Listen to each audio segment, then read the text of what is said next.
Hello, class. In this lesson, we're going to learn about general cylinders and cones. As a warm-up, I'd like you to try to draw a right rectangular prism, and then I'll show you my drawing. So hopefully yours looks something like this one. It has 6 faces, which are all rectangles, and they should all meet at right angles. And let's look at the precise definition of a right rectangular prism. So first of all, rectangular region is what you get when you take a rectangle, which is just the edges of this shape, and you take that in the union of its interior, so everything on the inside as well. And to get a right rectangular prism, the definition is pretty wordy. Let's go through it step by step. So first, you have 2 parallel planes. On one of the planes, you draw a rectangle. And for each point of that rectangular region, you're going to project it onto the other plane using a perpendicular segment. So here's P prime.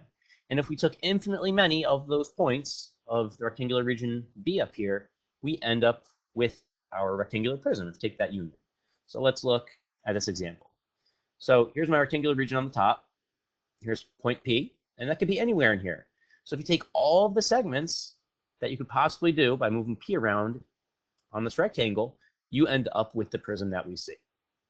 So that's a precise definition of a right rectangular prism. Now, in general, when we have a prism, the bases don't have to be rectangles. In this case, we have 2 pentagons. And if you take an edge of one of the bases here, so note that bases are 2 congruent and parallel faces, so in this case, the 2 pentagons. If we look at segment P1, P2, and look at all the segments that connect it to P1 prime and P2 prime, we end up with this face over here, and that's a lateral face. And these edges, like P1 prime, that segment, those are called lateral edges. So the edges around the side of the prism. Now, a right rectangular prism is actually a type of general cylinder. And I know you're using the term cylinder for things that have circular bases, but it's actually a more general term than that. And the more general definition is you can take any region you want on a plane, and any line that you take that punctures 2 parallel planes is going to be used instead of a perpendicular one. So it doesn't have to be perpendicular. And for every point in this top region, we're going to project it onto the bottom region using lines parallel to this one over here, L. And just like we did with the right rectangular prism, you're going to take all those segments and put them together, and that's our general cylinder.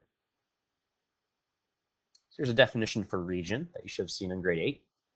How is this definition different than the definition for right rectangular prism? Well, they're pretty similar. It's just now a region doesn't have to be a rectangle, and we don't have to use perpendicular segments. So, like I was saying before, we use cylinder in general to talk about circular bases, but it doesn't have to be. And we'll just drop that term general in front and just call it a cylinder. So you can read through this. There's different types of cylinders. There's ones that are right when we construct that using perpendicular segments, or oblique ones when that line is not necessarily perpendicular to the 2 parallel bases. And normally when the bases are polygons, like you see here, this is a triangular prism, we call it a prism. And when it's circular, we'll call it a circular cylinder. I mean, we can use cylinder in a more general sense, but based on the context, if it's cylinder and it's clear, maybe you're talking about a can or something, then yes, it's a circular cylinder. So I'm not trying to trick you, it'll be clear from the context. So here's a nice diagram that shows you the different types of general cylinders. Let me zoom out for a moment. So over here, might be hard to see, in this yellow region up here, we have all of the right general cylinders. And in the rest of the diagram, we have just general cylinders that aren't right. So they're oblique. Here we have prisms, so they have polygonal bases, and here we have cylinders that have circular bases. So there's a nice little visual for the different relationships going on there. So in your own words, I'd like you to take a moment and define what you think a cross-section of a solid is. And I'll show you my definition. So a cross-section is someone taking a slice of a solid, but it has to be parallel to the plane of the bases, or the planes of the bases. So if you look here on the left-hand side, we have a cross-section. So this slice is parallel to the 2 bases. And this one's a general intersection. So this one is not a cross-section. So this one's not parallel to the bases. And if we look over here, we can see what the slices look like. And they're going to be congruent to the bases in this case. So if you look here, we have this rectangle outlined, and those outline our cross sections. And if we looked at it from above, you'll see that that's congruent to the bases. So I'd like to take a moment. I'd like you to try to draw the cross sections of each of the figures. So try that, and then I'll show you my solutions. So the first one, just be a circle. The bases are both circles. And B, it's a regular pentagon. Now in C, it might be trickier to see. So I made this in GeoGebra for us. And if we look at it head on onto the bases, we see it's an L shape. So that's what the cross section should look like. And if we move this plane here, you'll see that those cross sections are that same L shape. And in letter D, it's kind of this curvy region. Try your best to try to sketch it like it has in the picture. Now, what if you have a region, here a rectangular region, and what if we think of it not necessarily as a cross section, but just a general slice of the figure? What different types of solids could we generate with it? So what would happen if we took this rectangle and rotated about one of its sides? So what if we rotated it around this side? What shape would we get with that rotation? Wouldn't necessarily be a prism, because I know, rectangle, okay, well, prism has a rectangular base. Well, it turns out that when you rotate it around that, you do not get a prism. You end up with a cylinder. And one way to think of it is if we took an index card and rotated it around, you'll see that the edge makes a circular shape. And that would indeed give you a cylinder. Let me give you a better visual in GeoGebra. So here we have a rectangle, and we're going to take that. This is going to let us rotate the edge of it around that side. If you notice, when it's sweeping out, that is making a cylinder. When we fill in the bases, we do indeed have that cylinder that we thought we should get.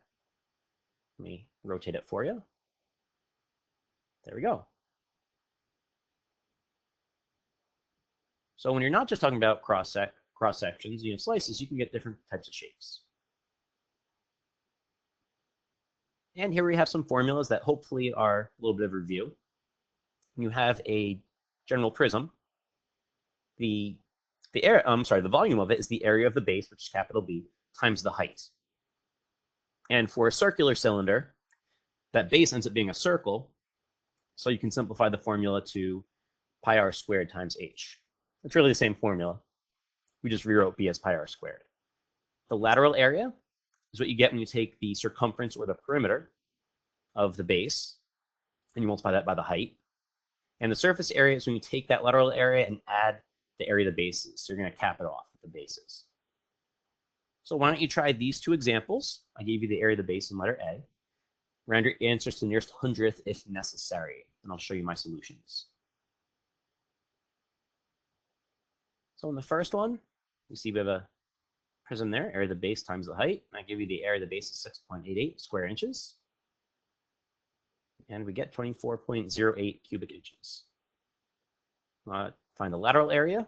That's the perimeter times the height. So the perimeter here is 10 because 2 times 5, 10. And we get 35 square inches.